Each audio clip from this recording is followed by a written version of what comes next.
नमस्कार। आज बात करते हैं भगवद गीता के बिल्कुल पहले श्लोक की।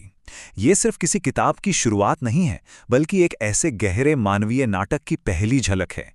एक ऐसे अंदरूनी संघर्ष की कहानी है जिसे हम सब कभी न कभी महसूस जरूर करते हैं। सोचिए जरा, क्या कभी ऐसा हुआ है कि हमें पता है कि सही क्या है, लेकिन किसी अपने के लगाव में या किसी डर की वजह से हम गलत का साथ दे बैठते हैं? ये एक मुश्किल सवाल है ना? पर ऐसा होता है। और जानते हैं, मन की यही उथल-पुथल, यही आंतरिक संघर्ष भगवद गीता जैसे महान संवाद की शुरुआत है। असल में ये कहानी कुरुक्षेत्र के मैदान से नहीं, बल्कि एक इंसान के मन के अंदर से शुरू होती है। तो चलिए इस दुविधा को और गहराई से समझते हैं, एक ऐसे किरदार के जरिए जिसके संघर्ष ने ही पूरी गीता की नींव रखी है, राजा धृतराष्ट्र। धृतराष्ट्र जन्म से नेत्रहीन थे, पर उनकी असली अंधता शारीरिक नहीं थी। वो अपने बेटों, खासकर दुर्योधन के मोह में इतने अंधे हो चुके थे कि उन्हें सही और गलत का फर्क दिखना ही बंद हो गया था। और देखिए, मजे की बात यह है कि धृतराष्ट्र कोई अज्ञानी नहीं थे। उन्हें सब कुछ पता था। वो जानते थे कि पांडवों का पक्ष ही धर्म का पक्ष है, क्योंकि खुद श्री कृष्ण जो उनके साथ थे। फिर भी पुत्र मोह इतना भारी पड़ा कि उन्होंने शांति को ठुकरा कर युद्ध चुन लिया। और अब जब लड़ाई सिर पर है तो उनका मन डर से कांप रहा है। और इसी डर, इसी बेचैनी से जन्म लेता है एक ऐसा सवाल जो पूरी गीता का आधार बन जाता है। तो होता यह है कि उनके सलाहकार संजय को दिव्य दृष्टि मिली हुई थी, जिससे वो महल में बैठे बैठे ही युद्ध के मैदान का सारा हाल देख सकते थे। धृतराष्ट्र उनसे पूछते हैं कि मैदान में क्या हो रहा है।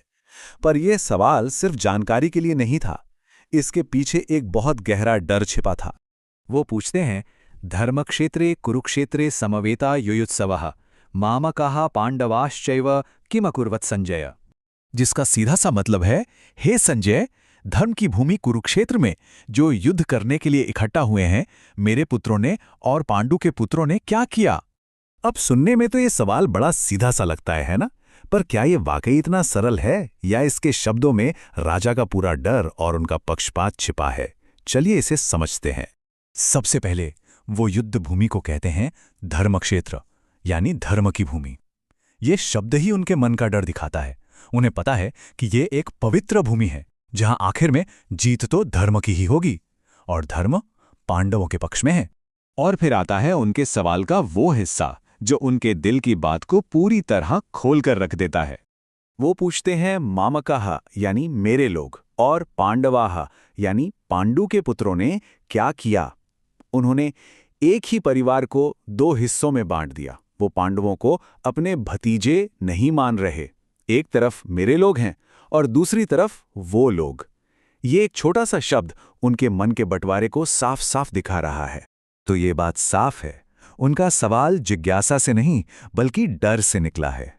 वो ये नहीं पूछ रहे हैं कि क्या हुआ, वो असल में ये जानना चाह रहे हैं कि कहीं मेरे बेटों का कुछ बुरा तो नहीं हो गया, कहीं धर्म की जीत तो नहीं होने लगी। और यहीं पर कहानी का सबसे बड़ा सच हमारे सामने आता है कि असली लड़ाई मैदान में नहीं, बल्कि हमेशा हमारे मन के अंदर होती है। ये सोचना ही कितना अद्भुत है कि भगवद गीता जैसा विशाल ग्रंथ एक अकेले इंसान की कमजोरी, उसके डर और उसके एक पक्षपाती सवाल के जवाब में ही प्रकट हुआ। और यही बात धृतराष्ट्र को हम सबसे जोड़ती है। हम भी तो जानते हैं ना, अपने जीवन में जब हम कुछ गलत करते हैं तो अंदर से हमें भी पता होता है, हमारे अंदर भी एक आवाज होती है जो सही गलत का एहसास कराती है, भले ही हम उसे अनसुना कर दें। इसीलिए गीता का आरंभ किसी शंख की आवाज या हथियारों की गूंज से नहीं होता। इसका आरंभ होता है एक बेचैन मन के अंदर चल रहे युद्ध से, धर्म और अधर्म के बीच, कर्तव्य और मोह के बीच का युद्ध। तो अंत में ये सवाल सिर्फ धृतराष्ट्र के लिए नहीं, हम सबके लिए है। हमारे जीवन का कुरुक्षेत्र क्या है? वो कौन सी परिस्थितियां हैं, वो कौन से संघर्ष हैं जहां हमें अपने धर्म और अपने मोह के बीच चुनना पड़ता है? आप लोगों को ये वीडियो अच्छी लगी तो प्लीज वीडियो को लाइक कर देना और चैनल को सब्सक्राइब कर देना, क्योंकि इसके आगे के एपिसोड भी हमारे इसी चैनल पर आते रहेंगे।